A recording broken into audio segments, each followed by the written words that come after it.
Hello friends, welcome to our YouTube channel. As you know, हमने chemical kinetics के chapter को start किया था, जिसमें हमने काफ़ी टॉपिक्स को स्टडी कर लिया है, जैसे ऑर्डर, मोलिकुलैरिटी, रेट ऑफ रिएक्शन।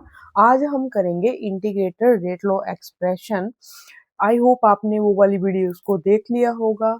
आज का जो हमारा टॉपिक है वो हम करेंगे zero order reaction.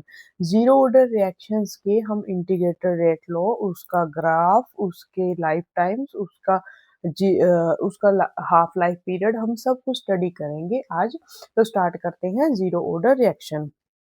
Zero order reaction क्या होती है वो हमने प्रीवियस वीडियो में भी सीख लिया था, इसके यूनिट्स को भी। तो आज मैं वो चीज़ नहीं करवाऊंगी, आप प्रीवियस वीडियो को देख लें उसमें।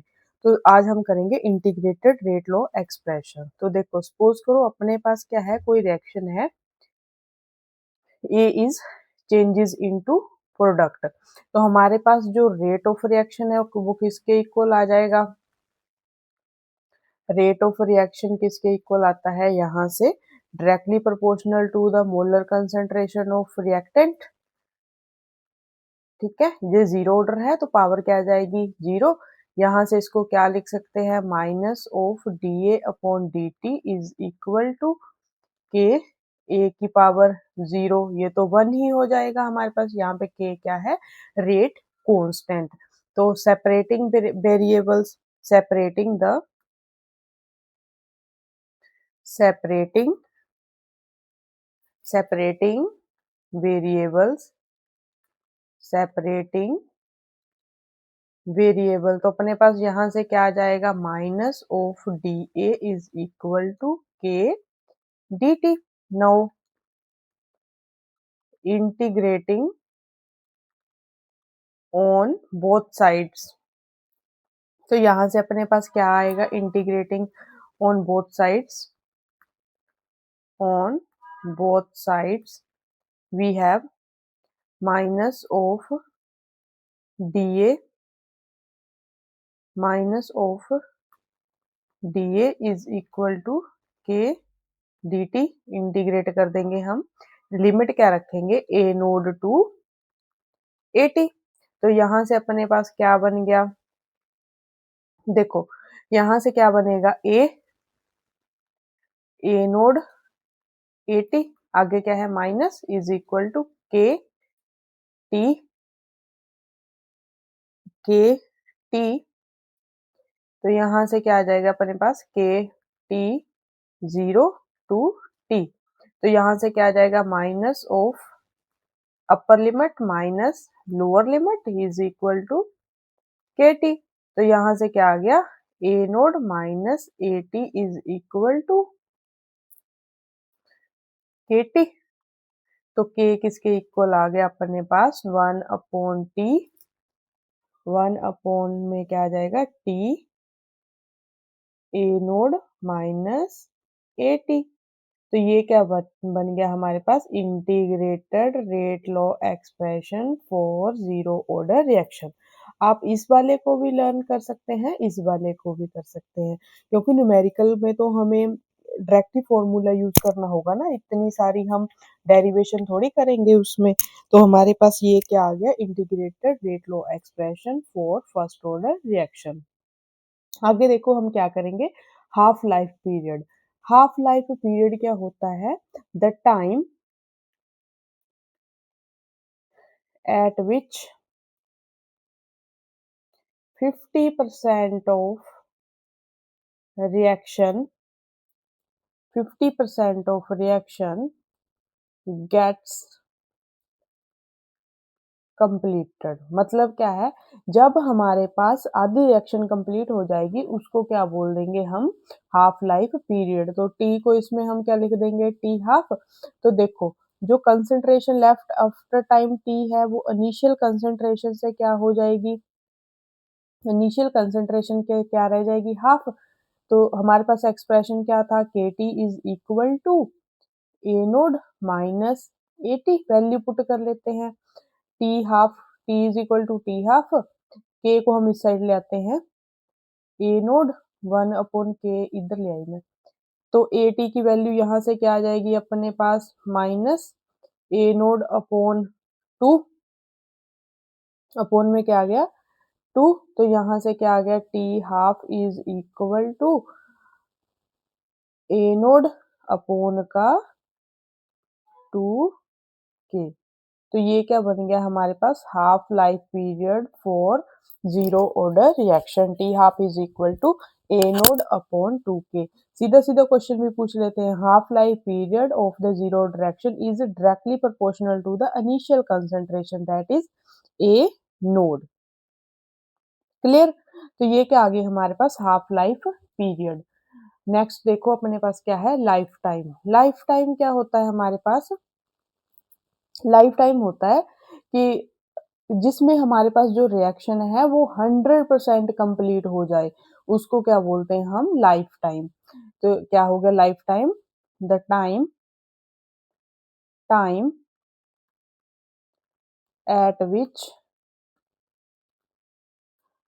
100% ऑफ रिएक्शन गेट कंप्लीटेड। ठीक है, तो हमारे पास हमने अब क्या निकालना है टी 100% निकालना है, टी 100%।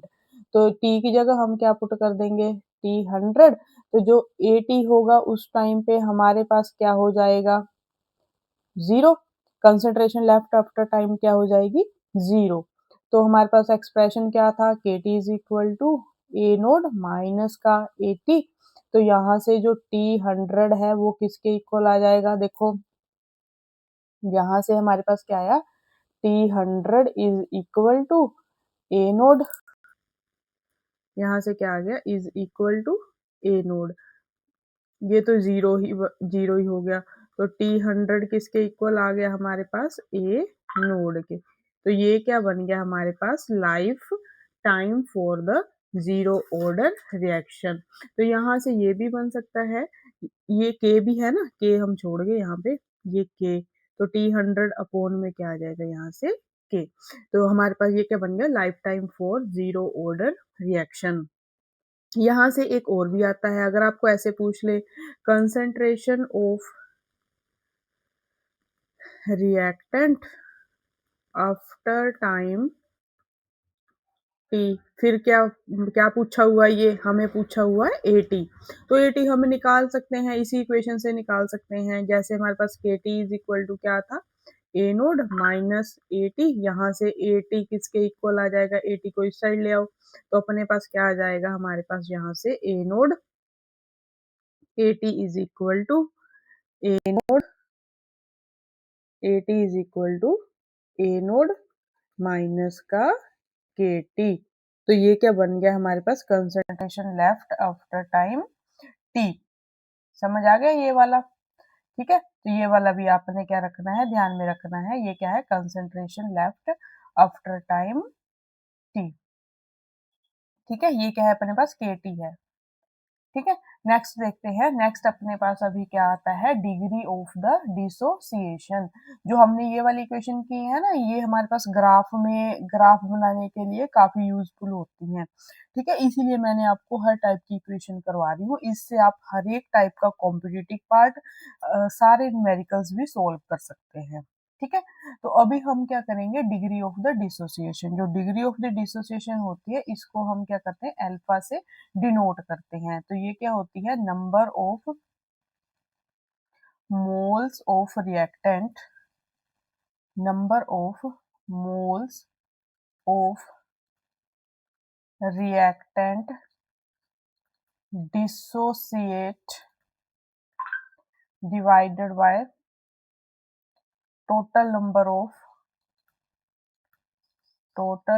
Of moles. ठीक है, तो हमें पता है टोटल नंबर ऑफ मोल्स तो हम ए नोड ही लेते हैं। तो हमारे पास जो लेफ्ट होंगे आफ्टर टाइम टी वो हम क्या लेते हैं यहाँ पे ए नोड माइनस ए टी, इसको हम एक्स भी लिख सकते हैं। ठीक है, ऐसी थी ना equation A naught minus A T is equal to K T, concentration left after time T, इसको हम एक्स भी लिख सकते हैं। तो एक्स किसके इक्वल आ गया यहाँ से के टी के इक्वल, तो अल्फा किसके इक्वल आ गया हमारे पास यहाँ से के टी अपॉन में ए नोड। ये क्या बन गया हमारे पास degree of the dissociation for the zero order reaction. अब ना कुछ इसके इम्पोर्टेंट पॉइंट है जो हमारे पास कॉम्पिटिटिव पार्ट में आते हैं, ठीक है। तो देखो, जो हमारे पास जीरो ऑर्डर रिएक्शन है ना, equal percentage of the reaction gate completed in equal interval of the time.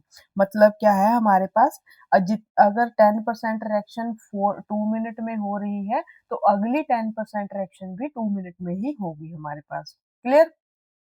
तो देखो पहला पॉइंट क्या है, equal percentage, equal percentage of reaction gets completed in equal interval of time। ठीक है। तो दूसरा पॉइंट इसका क्या है हमारे पास, इस जो हमारे पास ये वाला पॉइंट है इसको हम न्यूमेरिकल की हेल्प से एक्सप्लेन करूंगी आपको। ठीक है। जो दूसरा पॉइंट है वो क्या है, कंसंट्रेशन, ये इंपॉर्टेंट है, concentration left after time T, after time T follows. ये ना आया हुआ है किसी एग्जाम में ना, किसको फॉलो करेगा, ये एपी को। ठीक है। एपी क्या होती है, अरिथमेटिक प्रोग्रेशन। इसको मैं आपको एक्सप्लेन करके बताती हूँ। देखो, अगर इसको एक्सप्लेन करना हो, इसको कैसे एक्सप्लेन कर सकते हैं हम, हमारे पास इक्वेशन क्या थी, K T is equal to A naught minus A T. अगर मैंने इसको क्या लिखना हो, टी इज इक्वल टू 0, तो यहाँ से अगर मैंने ए टी निकालना है, पहले ए टी को इस साइड ले आते हैं, A T is equal to A naught minus A T.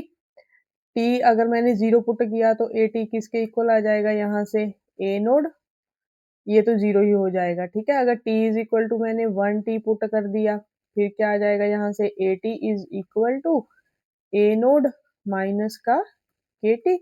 अगर मैंने T is equal to 2 put कर दिया, ठीक है, T is equal to 2 T put कर दिया, फिर क्या आ जाएगा, यहाँ से A T is equal to